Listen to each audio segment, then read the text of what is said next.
We're on the road once again. You do that on purpose. That's bad. Trying to blind. You sure don't in front of you. That's Right. Welcome back to Talk to Me with the Coach, Mike. We made this. We're on the road once again, taking you youngsters behind the scenes of what it's like being a major league ball player. I'm over here on the Detroit side, and I got the man here for the Tigers. I'm going to let him introduce himself to my Chicago audience. Kerry Carpenter, outfielder for the Tigers. So every kid dream of being in the big leagues. You're in the big leagues. What's that experience like? It's pretty special. It's a blessing, and I try not to take any day for granted. Sometimes it's just baseball still, so sometimes you go through slumps, sometimes you have highs, but just taking every day for what it is, enjoying it. Like, got a bunch of friends on the team, so just not making it a bigger deal than it actually is. Like, we really still are just playing a game and just trying to take that mentality into every single day. So they say grown man playing a kid's game. Exactly. Couldn't put it better. I've always told my guys it's all about having opportunity. Mm-hmm. So what did you do to get that exposure? You know the saying, like, if you hit, like, they'll find a place for you, or like if you hit, somebody will find you. And that was kind of how it worked for me. Like, I could hit a little bit, so I ended up going to I ended up going to a JUCO for a couple years because I was a late bloomer in high school. Hit a little bit there, hit a little bit at Virginia Tech, and then made some noise in the minor leagues in 2022, so last year. And that's Virginia Tech, you was out there with the big boys, huh?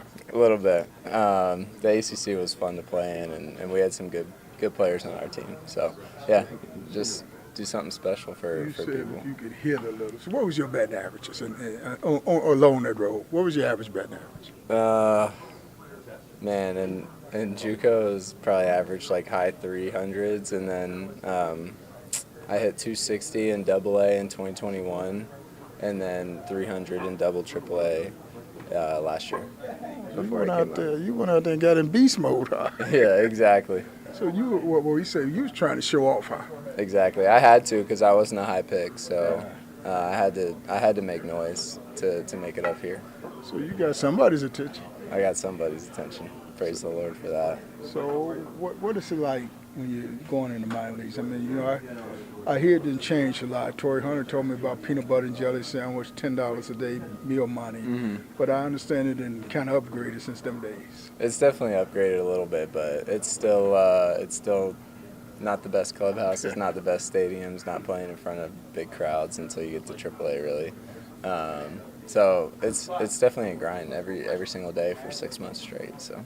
It's tough. Still not staying in no big-time hotels either. No, not really. So they make you really earn those up here. So you sometimes find yourself along the way just ready to give up. I can't deal with it no more. I'm walking away from this game. There's definitely some times that really beat you down, but man, if you can find a way to get through those and stay confident through those and limit the amount of time. Like you stay in a slump like that or in a mentality like that, that's really what it takes. So then you get up here and you find out it's heaven on earth in the big leagues. Huh?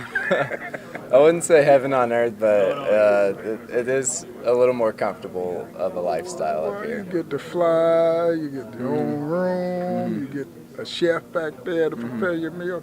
I call that havoc.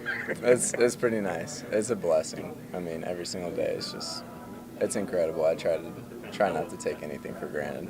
So what's it like being in Detroit? I like it. I'm not a cold weather guy, but being up there during the summer is perfect. So it's a nice city. There's nice areas around it. Like, it's beautiful during the summer when we're up here.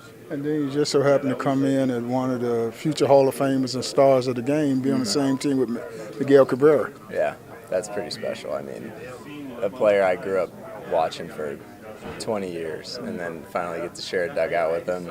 Like, I'm hitting behind him sometimes, he's hitting behind me. I'm like, man, that's another thing that's pretty surreal too. Do you pick his brain sometime about this game? A lot, yeah. He's out there in the cage, or he was just out there in the cage when we were hitting, and we all just were just kind of pegging him with questions. So I don't know if he's tired of us doing that, but it's pretty cool.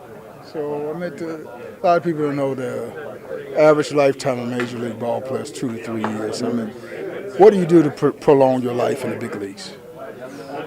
I don't know. The saying is always that it's hard to get here and it's even harder to stay. And so they make adjustments to you really quickly up here, the other pitchers. And if you can make adjustments back, and if your swing and your approach is good enough to make those adjustments, and you can. There's success to be had up here. And that's kind of what you got to do. Like, you got to hit, you got to do something special up here. So there's a lot of guys that play Gold Glove defense and they don't hit as well. There's a lot of guys that hit pretty well who they just find a place to put them in the field. So you got to do something special to stay up here. I'm going to hit you these last two questions. First Major League hit? Here against Liam Hendricks last year, I think August 13th or so. What you do with the game, right? I think it's in my mom's house right now. Mom got it. See, there you go. I take that. Yep. First Major League home run? Off of Eli Morgan. I went back-to-back in Cleveland with Jonathan Scope.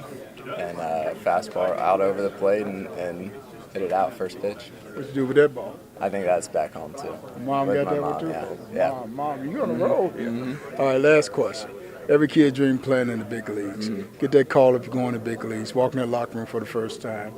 See your uniform hanging up. What's that feeling like? Man, it was pretty surreal. There's probably a million thoughts going through my head the day I debuted last year.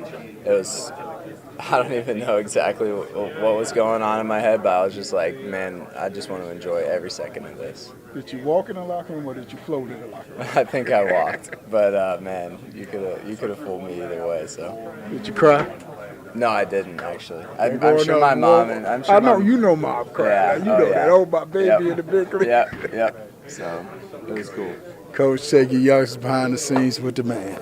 Sure. Appreciate it. Thanks a lot. God bless. Join our dynamic league. Elite Baseball 4, 1.US. Chicago Southland Fall Baseball. Engaging schedule. Our games take place on Sundays, in addition to featuring an exciting Tuesday and Thursday league that offers competitive play and opportunities for growth. This program is proudly open to passionate players aged 17 to 60, welcoming both seasoned athletes and newcomers alike. Experience the thrill of the game from September through November, showcasing your skills and building lifelong friendships along the way. Don't miss out on this fantastic opportunity to be part of a supportive and enthusiastic baseball community. Register today to ensure your spot and step onto the field with a dedicated team. Visit Elite Baseball 4 1.US, Elite Baseball 4 1.US to sign up now. On social media, click the link to follow us on Twitter, Facebook, Instagram, TikTok, Fanbase, our podcast, become a subscriber on our YouTube channel, and visit our website